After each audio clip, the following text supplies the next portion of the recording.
Jaallatamoo fi kabajamoo daawwattoota sagantaa keenyaa akkam jirtu ayyaanniif araarri waaqayyoo bakka jirtanitti hunduma keessaniif haa baay'atu. Guyyaa har'aas immoo sagantaa baay'ee barbaachisaa ta'e tokkoon deebinee wal argineerra.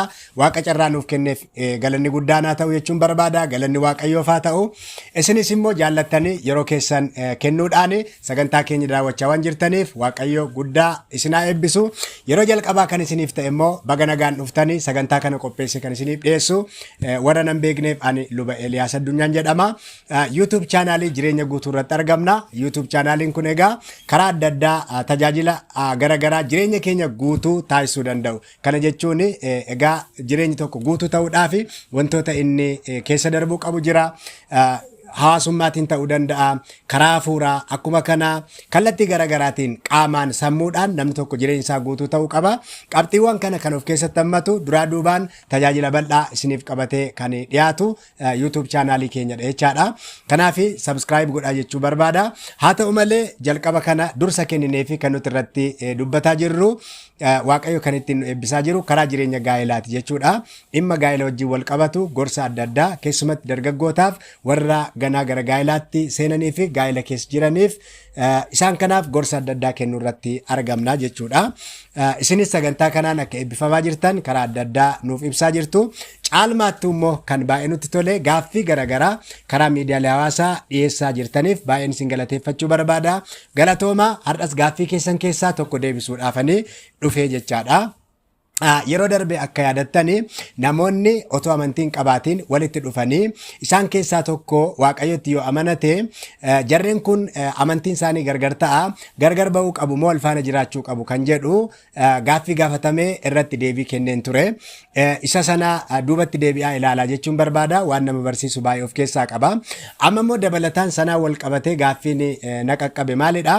Namoonni amantii garaagaraa gaa'ilaan walitti jiranii akkamittiin wal wajjin jiraachuu danda'u? Kanarratti yaada maaltu jira? Gorsa maaltu kennamuu danda'a? Yaada jedhu gaaffii kanadha jechuudha kan naaf dhiyaate.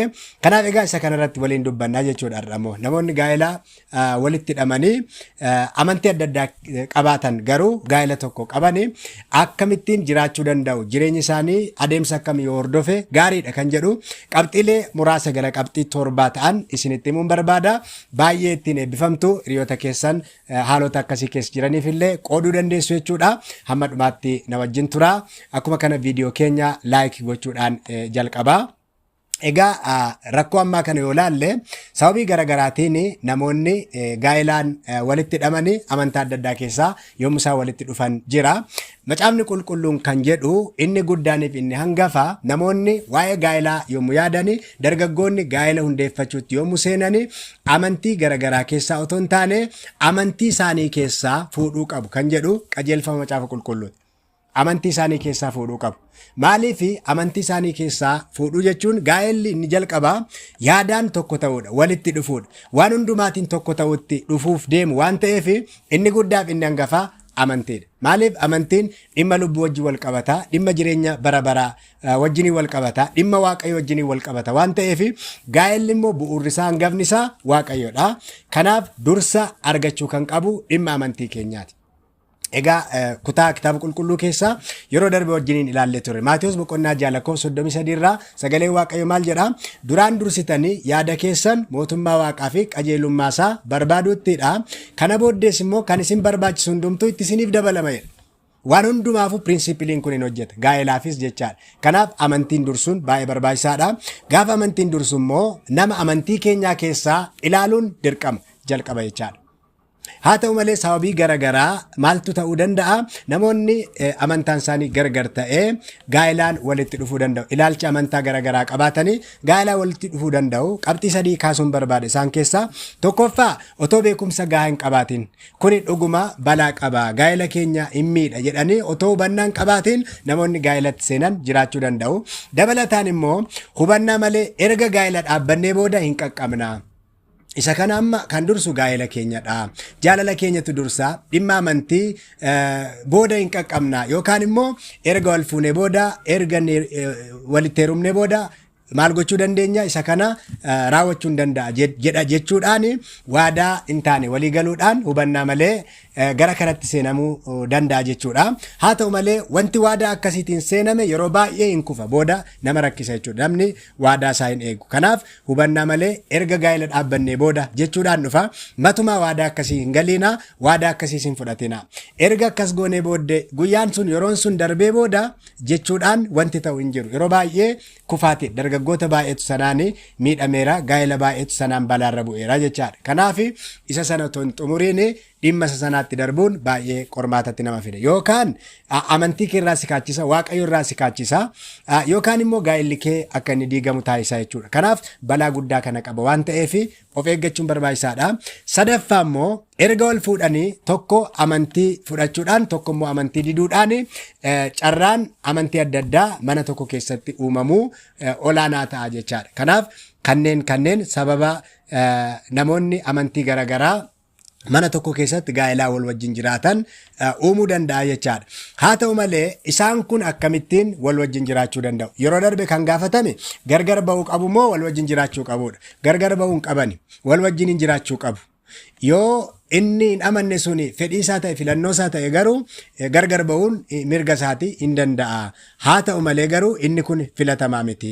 Jarreen kun wal wajjiniin wal jaalatanii jiraachuu ni danda'u kan jedhu torban darbe ilaallee darbine.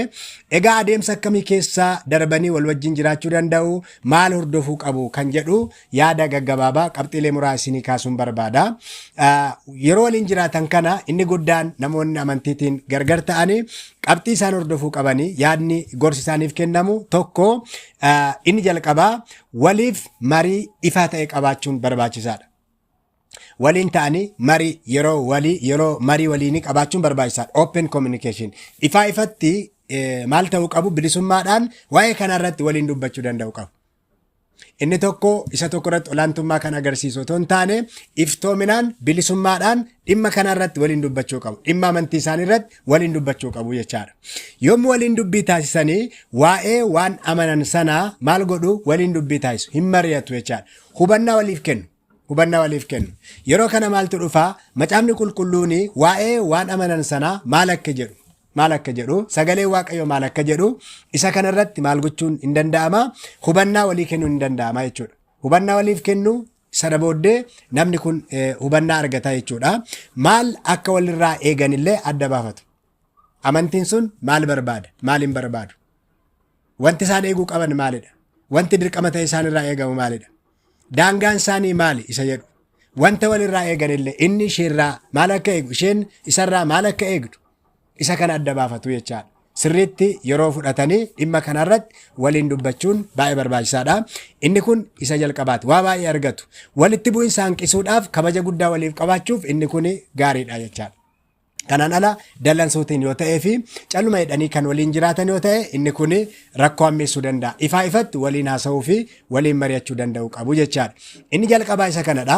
Inni lammaffaan maal gochuu qabu kan jedhu waa'ee waan amanan kana yookaan immoo waan amanan akka hojiirra oolchanii bilisummaa waliif kennuun barbaachisaadha. Keessumaa kiristaanota keessatti inni kun baay'ee murteessaadha. Waan amanan kana hojiirra akka oolchan. Keessumaa sagalee waaqa irratti kan hundaa'e, macaafa qulqulluu irratti kan hundaa'e, gorsa macaafa qulqulluu irratti hundaa'e inni kun jechaadha. Kanaaf kiristaanota ilaallata bal'inaan. Maal ta'uu qabaa? Waan amanan hojiirra akka oolchan maal gochuu? Waliif bilisummaa kennu. Haala amantii mataa isaanii dhuunfaatti hojiirra oolchuun otoo wal deeggaranii jechuudha. Otoo wal deeggaranii maal gochuu danda'u qabu? Waaqa isaanii waaqeffachuu danda'u qabu jechaadha. Kana sirriitti yaaduun barbaachisaadha. Bilisummaa sammuu walii kennuun baay'ee barbaachisaadha. Inni kun lammaffaadha. Sadaffaa irratti waan gargar isaan baasu irraa waan tokko isaan taasisuuf xiyyeeffannoo kennuun baay'ee barbaachisaadha. Inni kun baay'ee murteessaadha. Waan gargar isaan baasu jiraachuu danda'a.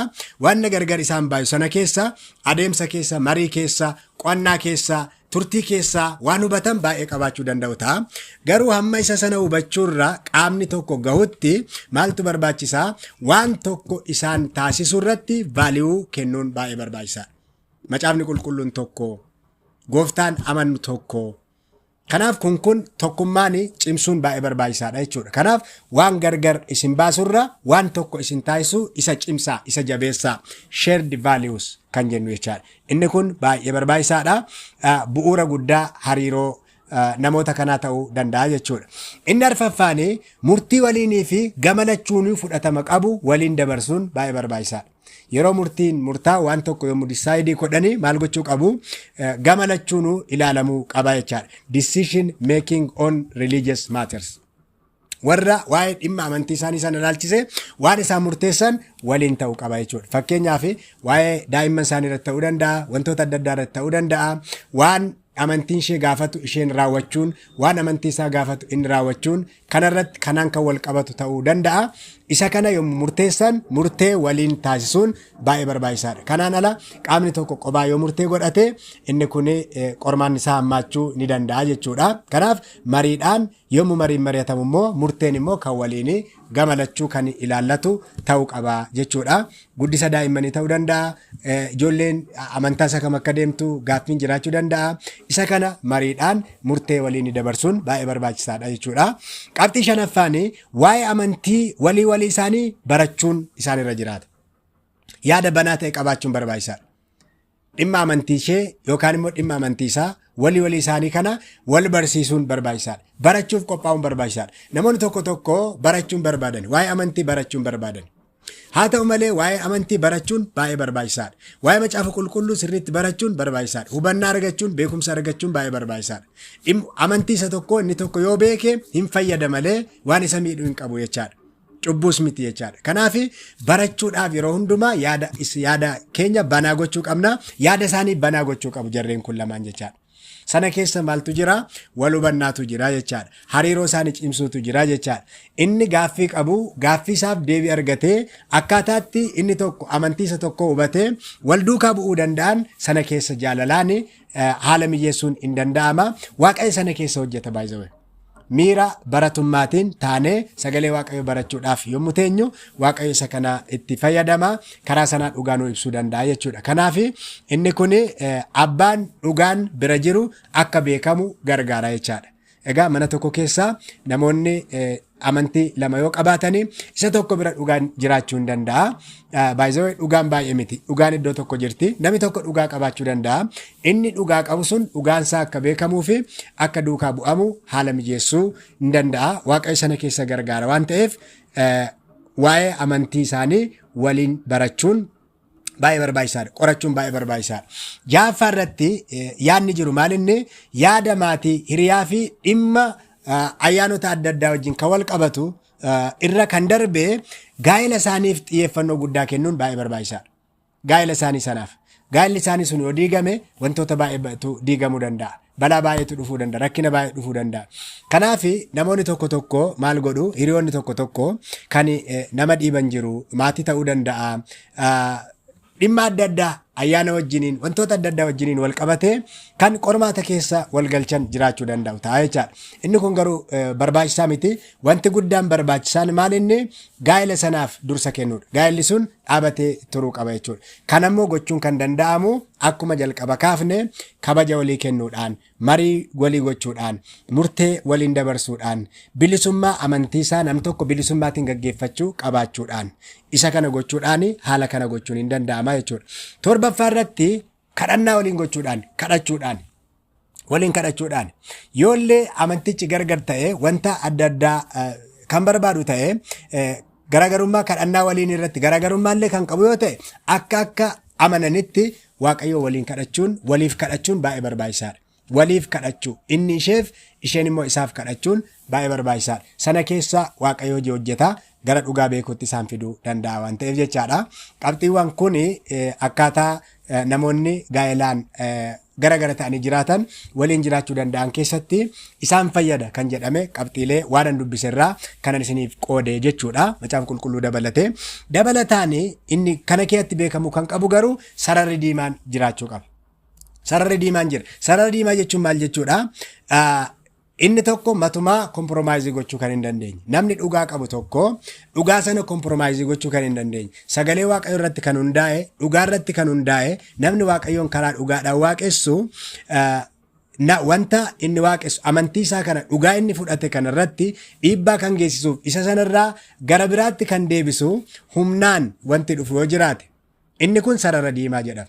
Ani siin murteessa, anatu sii beeka, ana faana deemuu qabda, iddoo ani dhaqu jechuudhaan dirqamaan yoo ta'e garuu sammuun keenya isa kana hin amanu. Waaqni illee immoo waaqa nama dirqisiisu miti jechaadha. Amala waaqayyoo illee miti, macaafni qulqulluun isa kana hin deeggaru jechaadha.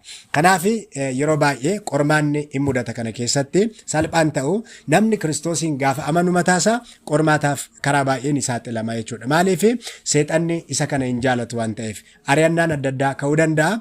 Kanaaf yommuu waaqayyoo fi nama sana gidduutti qofa murtee ilaallatu irratti namni dhufu yookaan immoo namni hariiroo sana gargar kutuudhaaf seexanni karaa namaa fayyadamee yoo hojjete sana irratti tole jechuun nun barbaachisu. Sababiin isaa sagalee waaqayyoo maal jedhaa? Namni waan lafaa hundumaa buufatee lubbuu isaa garuu yoo dhabe maal isaaf bu'aa qabare? Yookaan immoo namni gatii lubbuu isaa maal kennuu danda'are jedha. Kanaaf lubbuu keenya inni dura hangafni waaqa keenya hariiroo waaqayyoo wajjin qabnutu ilaalama. Jireenya keenyatti ilaalama jechaadha. Maaliif jireenya kan nuu kenne waaqayyoodha. Lafa kana irratti miti waaqayyo immoo jireenya kan nuuf kenne jireenya bara baraa dabalateeti jechaadha. Kanaaf akkaataa nuti lafa kana irratti jiraannu isa waaqeffannuuf isa hordofnu immoo mootummaa waaqayyoo keessatti murteessaadha jechaadha. Kanaaf waaqayyo wajjiniin kallattiitiin kan walitti nama buusu macaafa qulqulluu wajjiniin kan walitti nama buusu namni tokko jaabbaa manaa ta'eef jaadha manaa taatee fi dhiibbaa gochuudhaan kan ta'u yoo ta'e inni kun sarara diimaa jedhama. Waaqayyoon filachuun barbaachisaadha yeroo akkasii. Sababiin isaa ulaagaa bartummaa keessatti maal jedha? Namni anaaf jedhee Kiristoosiif jennee waa baay'ee aarsaa gochuun hin danda'amu. Waan lafaa jechuudha. Waan lafaa jechuudha. Isa buufachuudhaaf waan faayidaa yeroodhaaf fakkaate mul'atu waan buufnu hedduutu jiraata. Namni anaaf jedhee haadha isaa hin dhiifne, haadha manaa isaa hin dhiifne, abbaa isaa hin dhiifne, abbaa manaa ishee hin dhiifne duukaa buutuu koo ta'uu hin danda'u jedhe Yesuus. Kanaaf wanti nuuf waaqayyoon gargar baasu jira yoo ta'e karaa kamiinuu isa kanaaf karaa kennuun akka nurra hin jiraanne sagalee waaqayyoo keessaa hubannaa jechuudha. Kanaaf isa kana beeknee adeemsa barbaachisaa ta'e kana keessa darbuudhaan jireenya keenya sirreeffachuun hin danda'ama jechuudha. Waliif yeroo kennuu, waaqayyoof yeroo kennuu, amantiidhaan obsuudhaan waan tokko nu taasisu irratti yeroo keenya fudhannee waaqayyo immoo adeemsa keessa waan inni godhu beekamaadha waan ta'eef waan gaarii akka inni godhu amantiidhaan gara fuulduraatti adeemuun baay'ee barbaachisaadha. Kanaan ala wal qoruu fi balaarra wal buusuun akkuma kana olaantummaa kallattii adda addaan ana caalaa walirratti argisiisuun inni kun adeemsa sirrii miti jechaadha. Kanaaf egaa kanarraa waan baay'ee hubattan jedhee yaada. Gaaffii kanaaf yaadni ani qabu isa kana fakkaata. Dabalataanis egaa wanti kan biraan yaadni isin qabdan yoo jiraate yaada keessan komentii jalatti naaf dhiyeessuu dandeessu. Waa baay'ee akka irraa barattan abdii guddaan qaba. Namoota hariiroo akkasiitiin jiraattan immoo gaaffiin kun kan dhiyeessitan keessumatti namoota bifa kanaan jirtan yoo ta'e waaqayyo illee akkasiin gargaaru ayyaana isaa akkasiniif baay'isuu fi isinii kadhanna guyyaa tokko isinis waliin taatanii yaada tokko ilaalcha tokko qabaattanii waaqayyoon karaa tokkoon wal faana waaqeffachuu akka dandeessanitti fi lafa irratti qofa miti mootummaa waaqayyoo waliin jina galuu akka dandeessanii namni dhugaan hubanne dhugaa akka hubatu kadhannaa kootiin isin gargaara. Ayyaanni waaqayyoo hunduma keessa wajjinaa ta'u hamma dhumaatti waan wajjin turtaniif galatooma. Subscribe kan hin goone subscribe godhaa. Turtii gaarii torban akkuma kana gaaffii dabalataa dhiyaate gaaffii baay'ee ka'ee jira waan ta'eef duraa duubaan ammas gaaffii biraa isiniif deebisaa jechuudha. Turtii gaarii ayyaanni waaqayyoo hunduma keessan wajjinaa ta'u.